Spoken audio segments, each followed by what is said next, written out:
तुम्हाला स्वतःबद्दल पूर्ण माहिती असेल आणि शत्रूबद्दल पूर्ण माहिती असेल तर 100च्या 100 युद्धामध्ये तुमचा विजय निश्चित आहे. पण माहिती कशा पद्धतीचं विश्लेषण, स्वॉट प्रिन्सिपल आपण वाचलेलं असतं. Strength, weaknesses, opportunities and threats. आपली बलस्थानं कोणती आहेत, आपली दुर्बल स्थानं कोणती आहेत, आपल्या समोरच्या संधी कोणत्या आहेत आणि आपल्या समोरचे धोके कोणते आहेत याचं योग्य विश्लेषण स्वतःचं आणि शत्रूचं, म्हणजे परीक्षा असेल तर परीक्षेचं. सिलेबस कसा आहे, प्रश्नपत्रिका कशा येणार आहेत, गेल्या 10 वर्षातल्या कशा आहेत, पुढच्या कशा येऊ शकतील, सिलेबसमध्ये what to do and what not to do हे कशा पद्धतीनं करायचं ते तुम्ही ठरवता का, त्याच्यावर काम करता का, नियोजन करता का, आणि त्याच्यानंतर स्मार्ट पद्धतीने. What is smart? Specific, measurable, attainable, realistic and time bound. स्मार्टचा फुल फॉर्म आहे. तशा पद्धतीनं तुम्ही अभ्यासाचं नियोजन करता का, आणि मग तो स्मार्ट अभ्यास असेल तर तुम्हाला यश मिळण्याचं गुणोत्तर अधिक चांगलं होत जातं. What is planning? सगळं मॅनेजमेंट, सगळं काही शिकायचं असेल तर छत्रपती शिवरायांच्या चरित्रातनं शिकायला पाहिजे. What is planning? Deciding in advance what to do, when to do, how to do, who is suppose to do it. कसं करायचं, काय करायचं, केव्हा करायचं, त्याचं नियोजन कशा पद्धतीनं करायचं, याला प्लॅनिंग म्हणतात. आणि प्लॅनिंगसाठी आपल्या समोरचं चॅलेंज कोणतं आहे, आपल्या समोरचं आव्हान कोणतं आहे, आपला ॲडव्हर्सरी कोण आहे, आपला शत्रू कोण आहे, परीक्षा समोर धरा. परीक्षेला समोर धरलं आणि एक सुन झू नावाचा चिनी युद्धशास्त्रज्ञ आहे, त्यानं खूप छान विश्लेषण, आर्ट ऑफ वॉर नावाचा 511 बिफोर क्राइस्ट त्यांनी ग्रंथ लिहिलेला आहे, त्याच्यात त्यांनी विश्लेषण केलेलं आहे. If you know yourself, युद्धशास्त्रातलं हे तत्व आहे जे आपल्या आयुष्यामध्ये तेवढंच लागू पडतं. If you know yourself and if you know your enemy, you need not worry about the result of 100 battles.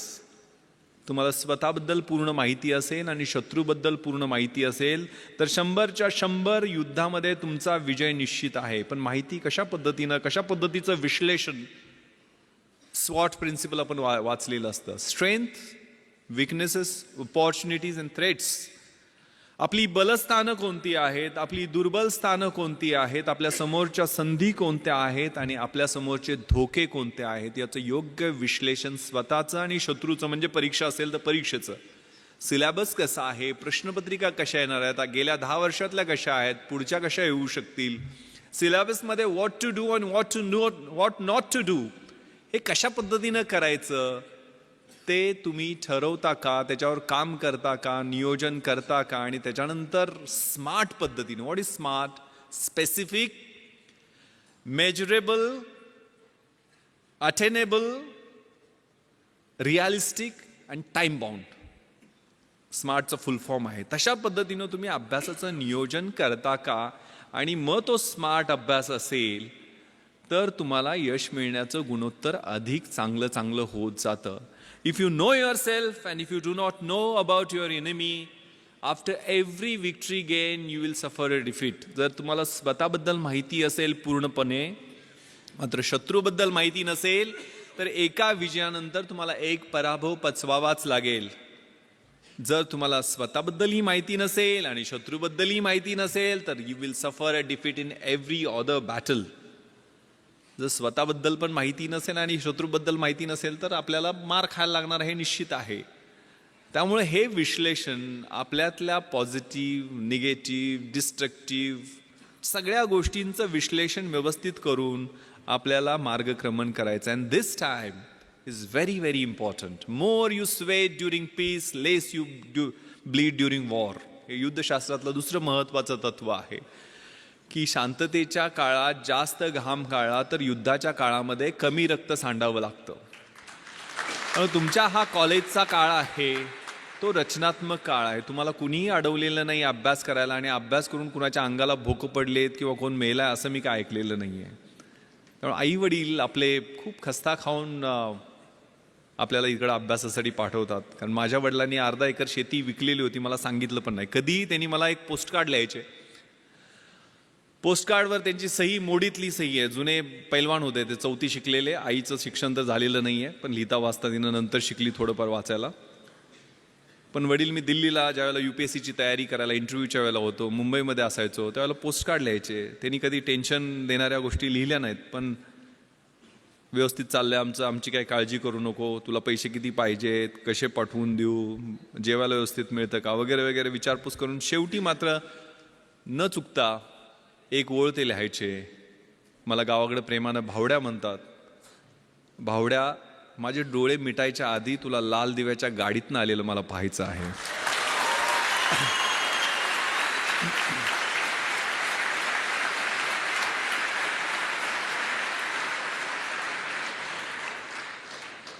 मग आग लागायची, कुठं कशी लागायची माहीत नाही, तर किडा पेटायचा.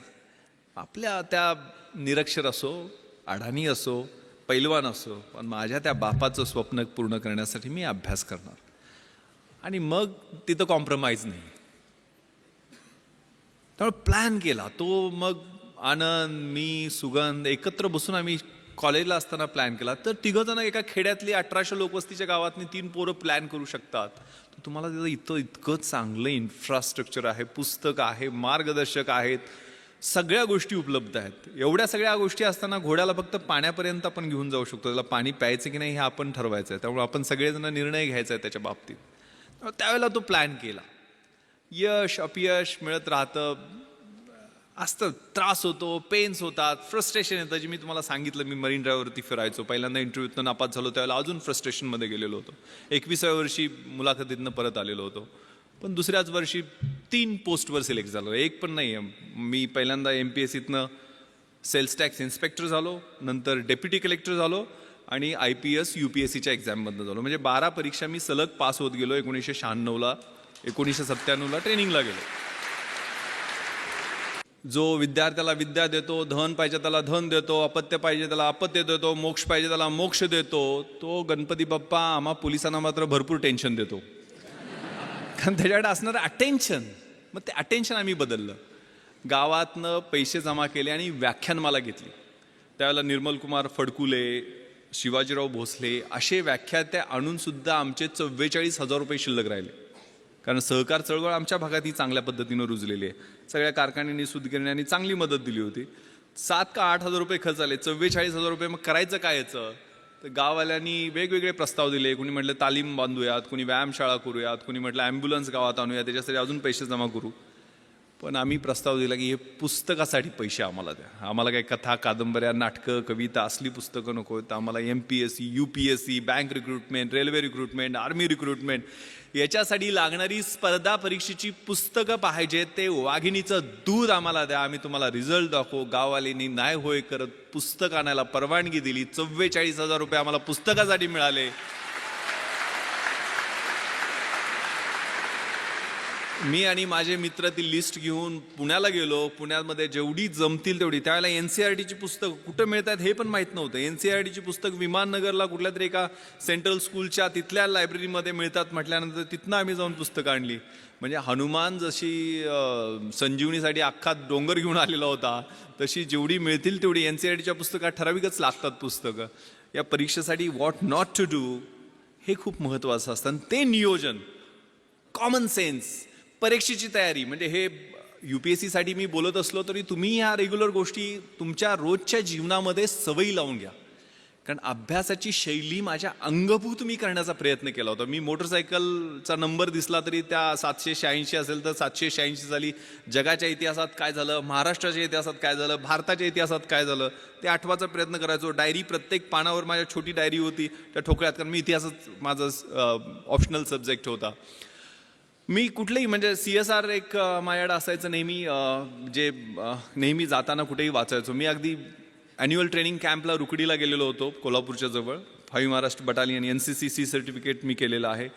शेवटच्या वर्षी ज्यावेळेला कॅम्प होता त्यावेळेला CSR घेऊन गेलेलो होतो आणि तिथं मग वक्तृत्व स्पर्धा जाहीर झाल्या, इलोक्युशन कॉम्पिटिशन. मग त्याच्यात मी पार्टिसिपेशन केलं. इंग्लिश आणि हिंदीच, NCC असल्यामुळे 2च ऑप्शन होते. हिंदी काय जमायचं नाही. इंग्लिश पाठांतर खूप चांगलं होतं पण अर्थ काय कळायचं नाही. एक CSRचा मॅगझिन होतं माझ्याकडे, त्यात नॅशनल इंटिग्रेशनचा निबंध होता. इकडेही विषय नॅशनल इंटिग्रेशन, पण तो निबंध देशात पहिला आलेल्या मुलाचा होता. आणि तो निबंध मी काहीही कळत नसताना जसाच्या तसा पाठ केला आणि मी 1ला नंबर काढला. म्हणजे अजूनही मला तो निबंध आठवतोय नॅशनल इंटिग्रेशनवरती जो होता. The strength of the nation lies not in its loud claims and mouth directive principles of the state policy but in the spirit of service and that of the complete dedication of one's both body and soul to the cause of unity and integrity of the nation. आता महत्त्वाचं सांगतो, मी deputy collector उपजिल्हाधिकारी म्हणून जे selection झालं त्यावेळेला मला फक्त इंग्रजीमध्ये 100पैकी 92 मार्क मिळाले होते म्हणून झालेलं होतं.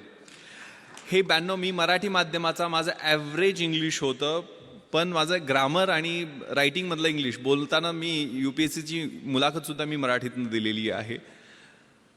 पण तिथं मी काय केलं, मी पेपर फोडला नव्हता. 92 मार्क मला कसे पडले, कारण त्यावेळेला 40 मार्काला एसे असतो. आता मी कुठला निबंध पाठ केला होता, नॅशनल इंटिग्रेशनचा, आणि इथं मला निबंध कुठला आलेला होता, if I were a prime minister, मी पंतप्रधान झालो तर. आता मी कसे बदल केले त्यातले, म्हणजे मी मगाशी आता भाषणात सांगितलं नॅशनल इंटिग्रेशनमध्ये कसं होतं, the strength of the nation lies not in its loud claims and mouth watering directive principles of the state policy. इकडं कसं गेलं, the strength of the nation lies not in prime ministers loud claims and his mouth watering direct.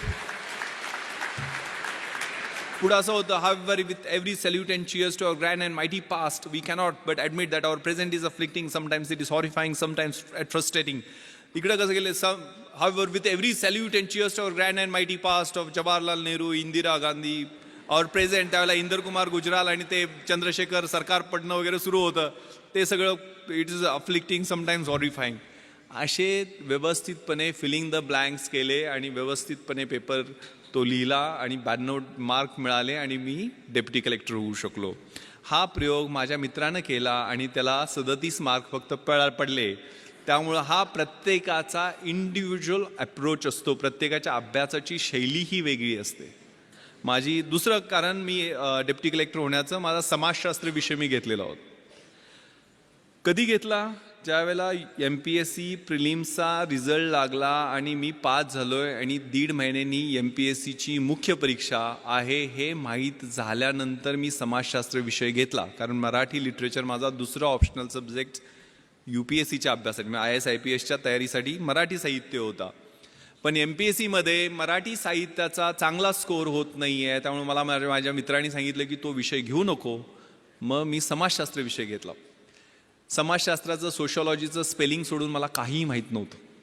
मी बाजारात गेलो, सगळ्यात छोटं पुस्तक असेल ते निवडलं आणि ते 175 पानाचं पुस्तक घेऊन आलो. आणि माझा एक मित्र संजय देशमुख, जो MPhil इन सोशॉलॉजी झालेला होता, त्याला म्हटलं मला जरा मार्गदर्शन कर रे, माझं 7 दिवस मी देऊ शकतो या विषयाला, मला समाजशास्त्र विषयात चांगले मार्क्स पाडायचे आहेत. तोही मेन्सला होता. तो 3 ठोकळे त्यानं मोठे मोठे काढले आणि जवळजवळ 350-400 डेफिनेशन्स इंग्लिशमध्ये त्याला पाठ होत्या. आणि असं टेन्शन दिलं की म्हटलं आता आपण गळ्यात दगड बांधलेला आहे आणि उडी मारलेली आहे आणि 100% बुडणार. मात्र ते 7 दिवस त्या पुस्तकाबरोबर मी अभ्यास केला, म्हणजे रोमॅन्स केला, लिटरली कॉन्सेप्ट समजून घेतले.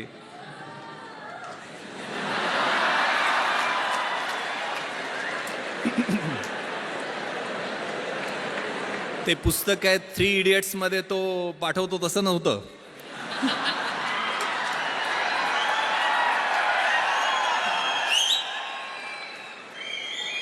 आणि तुम्हाला विश्वास बसणार नाही, माझं मार्कशीट तुम्हाला मी दाखवेल. ज्यावेळेला रिझल्ट लागला, जो MPhil इन सोशॉलॉजी होता संजय देशमुख, त्या माझ्या मित्राला 200 पैकी 80 मार्क पडले, म्हणजे 40% मार्क मिळाले. त्या ठिकाणी 8 दिवस रोमॅन्स करून, 8 दिवसच अभ्यास करून मला 200 पैकी 160 म्हणजे 80% मार्क मिळाले.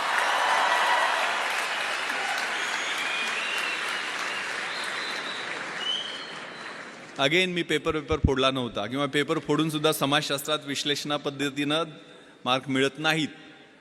काय केलं मी, कॉमन सेन्स. रोजच्या जीवनशैलीमध्ये आपलं जे निरीक्षण असतं, आपलं ऑब्झर्वेशन असतं, ते खूप महत्त्वाचं आहे. प्रश्न काय होता समाजशास्त्रात, बलुतेदारी सिस्टमबद्दल प्रश्न होता. तर बलुतेदारी सिस्टम मला पुस्तकात वाचायची गरज काय आहे, माझा खेड्यात जन्म झाला आहे, ते 12 बलुतेदार 18 बलुतेदार, तो शेतकरी, त्यांच्यात असणारी बार्टर सिस्टम रोजचं ऑब्झर्वेशन आहे. आणि माझ्या विश्लेषणात पद्धतीने मी इंडिपेंडंट त्याचं अनालिसिस केलं, कुठलंही बॅकग्राऊंड नसताना. कारण या परीक्षा म्हणजे तुमच्यातल्या ऑफिसर लाईक क्वालिटीज या पाहत असतात, चेक करत असतात. त्यामुळं या बल्युटरी सिस्टममध्ये परफेक्ट मी विश्लेषण करून त्याचं उत्तर लिहिलं. दुसरा प्रश्न होता काय, सेक्युलरिझम, धर्मनिरपेक्षतावाद. धर्मनिरपेक्षतावाद मला सोशॉलॉजीच्या अँगलनं माहीत नव्हता, पण मला सेक्युलरिझम हे इतिहासाच्या अँगलनं खूप चांगलं माहीत होतं. कारण युरोपमध्ये 30 इयर्स वॉर झाला, त्या ट्रिटी ऑफ ट्रॉस्की झाली, त्यातनं सेक्युलर म्हणजे प्रोटेस्टंट अँड कॅथलिक्समध्ये वॉर झालं, त्यातनं ह्या कॉन्सेप्टचा उदय झालेला आहे. त्यामुळे त्याचं रिलेव्हन्स आपल्या देशाच्या दृष्टीने कितपत आहे, टॉलरन्स आणि सेक्युलरिझमचं कम्पॅरिझन, हे इतकं चांगल्या पद्धतीने मी जगाच्या इतिहासाच्या अनुषंगानं लिहिलं की इतरांपेक्षा वेगळं उत्तर झालं. Winners don't do different things, they do the things differently, असं काहीतरी म्हणतात. आणि मला एवढे मार्क मिळाले. त्यामुळं आपला जो ध्यास आहे, म्हणजे ज्ञानाचा ध्यास, अभ्यासाचा ध्यास, हे खूप छान संस्कृत सुभाषित मला माझ्या शिक्षकांनी, 7वीला माझं संस्कृत होतं, मी शिराळ्याला शाळेला गेलो त्यावेळेला, विद्वत्वांच नृपत्वांच नैवम तुल्य कदाचन स्वदेशे पूज्यते राजा विद्वान सर्वत्र पूज्यते. विद्वत्तेची आणि राजसत्तेची ही तुलना कधीही होऊ शकत नाही आहे. कारण राजाची त्याच्या स्वतःच्या राज्यामध्ये पूजा होत असते, परंतु विद्वानाची पूजा ही पूर्ण जगामध्ये होत असते. त्यामुळे अभ्यासाचा ध्यास ठेवायचा आहे. मी IPSमध्ये सिलेक्शन झालं त्यावेळेला माझं क्वालिफिकेशन होतं BA इतिहास, शिवाजी विद्यापीठ कोल्हापूर, मराठी माध्यम. पण मी त्यानंतर IPS झाल्यानंतर तिथं ट्रेनिंगला असताना हैदराबादला masters in police management Osmania युनिव्हर्सिटीमधनं ही मास्टर्स डिग्री घेतली. परत आल्यानंतर मी MA एक्सटर्नल मुंबई विद्यापीठातनं माझं हिस्ट्रीमध्ये कंप्लीट केलं. त्यानंतर मी लातूरला आणि नांदेडला SP असताना तिथनं मी LLB माझं कंप्लीट केलं. आणि गेल्या वर्षी मी मराठवाडा विद्यापीठातनं बाबासाहेब आंबेडकर मराठवाडा विद्यापीठामधून LLMचं फर्स्ट इयर तिथं फर्स्ट येऊन कंप्लीट केलं. आता सेकंड इयरला मला ॲडमिशन घेता आली नाही आहे, कारण 1 वर्षात माझी ट्रान्सफर झाली. शिकत राहायचं, गोल सेट करायचे, स्वतःतली जी काही फिजिकल, मेंटल आणि आतली इंटलेक्च्युअल कपॅसिटी आहे ते वाढवत राहणं. माझ्या आयुष्यात मी 150 गोल सेट केलेले आहेत. मी आज म्हणजे माननीय थोरात साहेबांनी एवढा आग्रह केला, मी अँटीबायोटिक्सवर आहे. कारण मी माझ्या मुलीनं मला सांगितलं की तुम्ही सगळं, तिला पाहण्याची हौस आहे. म्हणजे ती म्हटली की मला ते जगातल्या गोष्टी दाखवणं, मला पार्लमेंट दाखवा, मला प्रेसिडेंट हाऊस जिथं doctor APJ Abdul Kalam sir बसायचे त्या हाऊसमध्ये घेऊन चला. म्हणून मी दिल्लीला तिला सगळ्या गोष्टी, सगळे फोर्ट तिला दाखवले, जोधपूरला घेऊन गेलो, जैसलमेरला घेऊन गेलो, बॉर्डर दाखवली, माझं बॅचमेट तिथं BSFमध्ये IG असल्यामुळं. आणि म्हणजे तिला मी सर APJ अब्दुल कलाम सरांना भेटायला गेलो त्यावेळेला तिला ऑटोग्राफ देताना तिने विचारलं, येस व्हॉट्स युअर नेम बेटा? ती म्हटली Janhavi. Okay Janhavi, do you want to become IPS officer like your father? तर ती म्हणाली no no sir, I want to become doctor APJ Abdul Kalam.